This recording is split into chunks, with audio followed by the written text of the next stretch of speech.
Walis Wala pa. pa. Walis pa. Wala pa ako Oo. narinig. Kung ikaw ang tatanungin namin ni Romel, ano ang plataforma ni Willie na gusto mong ipahayag niya sa publiko? Ay, siyempre kailangan, una-una, siyempre sasabihin niya na ang pagtulong sa kapwa, di ba? Eh, lagi naman siyang ganun eh, di ba? Pinagbibintangan na nga siya na ginagamit niya ang maliliit nating kababayan para sa kanyang pagtakbo. Correct. At saka gasgas na yan sa mga politiko. Oo. Dapat iba. Pero ang lagi niyang sinasabi, kahit saan siya magpunta, gagawa po ako ng kabutihan. Ang lawak-lawak. Ay, general, Anong grabe. klaseng kabutihan? Oo. Napaka-vague, di ba? Anong kabutihan? Kabutihan kaya saan? Dapat meron siyang sinasabi na partikular na gagawin niya bilang plataforma niya.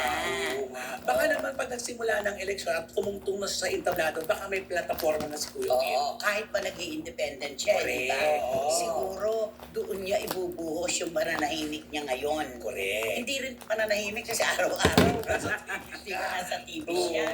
Oo. Siguro yun na lang ang pinaghahandaan niya. Mm. Sa unang araw ng campaign, dito na babas.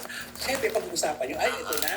Meron nang Kaya naman pala siya nananahimik. Ito pala ang plataforma niya. Yes. Ngayon, plataforma ang pinag-uusapan natin tatlo. Ano ang gusto mong magbago at baguhin ni Willie bago siya umakyat sa entablado Ayan. ng kampanyahan? Ay, di siyempre una-una, ano niya muna yung ugali niya. Okay. Yung pagkapikon niya.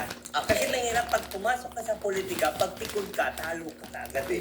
Kasi siyempre, alam mo naman sa politika, Madali kasi siyang maapektuhan. Yun. Agad-agad siyang nagsasalita pabalik. Yun ang ibig sabihin ni Wendell. Alam mo na, may kaliitan din si Willie, kaya nga isinasama siya ng mga sa Napoleonic, di ba? Syndrome. Ayan, madaling mais, madaling magalit. Ayaw niya nang nalalampasan siya. Ayaw niya nang may mas bongga kaysa Ayaw, sa oo kanya. naman. Ikaw, anong gusto mo babago niya? Sana yung pagka-movie niya. Yun talaga yun eh. Lahat talaga, kahit kasi yung kausapin mo, yung pagiging movie niya, na unpredictable ng kanyang ugali. Mabait, mamaya hindi. Paunawain, mamaya hindi. So parang may isip, ano ba talaga? Ako ang gusto kong baguhin sa kanya. Ay, ikaw yung- talaga ang nakakakilala kay Oo. Kuya Kim. Gusto kong baguhin sa kanya. Maglaan ko siya ng pagpapahalaga sa mga tao na nakasama niya mula nung nangangarap pa lamang siya hanggang ngayon na may pangalan na siya. Oo. Mahalaga ang pagpapahalaga. Ganon din yun, napakalaking sanggap yan sa kandidatura niya. Diba kung sino na nagtiwala sa kanya? Oo, demokrasya tayo, tayong pipili ng ibang boto natin, ng kandidato. Pero yung pagpapahalaga, napakahalaga niyan. Diba naman? At saka sana na ipunin niya lahat ng mga negatibong nagsasabi tungkol sa kanya. Tapos kumuha siya doon. Huwag niyang deadmahin yun. Parang, babawasan ko yun. Kasi ito yung Pag-aralan. Pag-aralan ko. Pag-aralan. Sabi kayo ito. Tignan ko nga.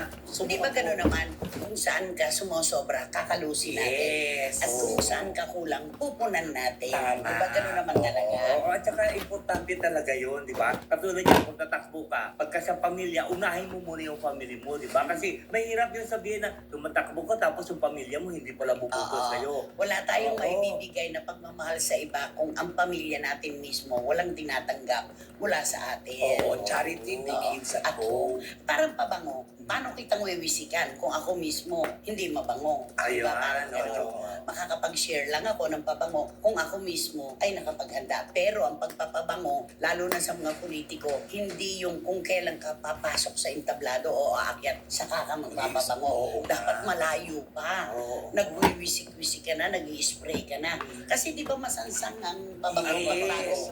pagbagong spray? Totoo. O di dapat matagal pa lang, malayo pa, nagpapabango ka na. Ganun yun. Sa madaling salita, dapat paghahanda talaga ito. May paghahanda. Paano tatanggapin ng tao si Willie sa palagay mo? Ay, Malaki bang magagawa ng kanyang popularidad? ang una-una kasi name recall eh. Oo. Yun ang pinaka number one doon. Siyempre, kilala na siya. Tapos lagi siya napapanood sa telebisyon. Siyempre, tanggap Malaking na tanggap. bentahe. Oo.